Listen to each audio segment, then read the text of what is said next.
Side పోయి అరే ఆదర్శ వ్యక్తులు అనేటువంటి గౌరవం తప్పుద్ది కదా.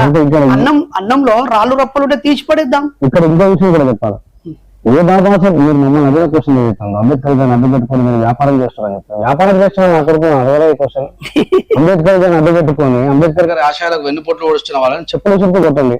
మీరు ఎంత దళితులు కావచ్చు, బౌద్ధులు కావచ్చు, ఇంకెవరన్నా కావచ్చు చెప్తున్నా గుర్తుపెట్టుకోండి, ఘాటుగా సమాధానం చెప్తున్నా గుర్తుపెట్టుకోండి. అంబేద్కర్ గారి ఫోటో అడ్డు పెట్టుకొని ఆ సమాజాన్ని నిలువున దోపిడీ చేసి వాళ్ళ సొంత ప్రయోజనాల కోసం పోతున్న చెప్పనా కొడుకుని ప్రశ్నించే దమ్ము చెప్పనా కొడుకున్నారా? మమ్మల్ని ప్రశ్నించడం కాదు, అట్లా వేసే వాళ్ళని ప్రశ్నించండి. సిద్ధాంతానికి విరుద్ధంగా పనిచేస్తున్న వాళ్ళని ప్రశ్నించండి. ఏ సమాజంలో అయితే నీటి రోడ్డున వ్యక్తిగత ప్రయోజనాల కోసం నేర్చుకుంటే నాయకులు చెప్పనా కొడుకుని ప్రశ్నించండి. నిరంతరం నాయకులను వదిలేసి సమాజం నలుగురు రాష్ట్రానికి పరిగణిక సిద్ధాంతం కోసమే లక్ష్యం కోసం పనిచేస్తున్నటువంటి మమ్మల్ని అడగదే కాదు మోసం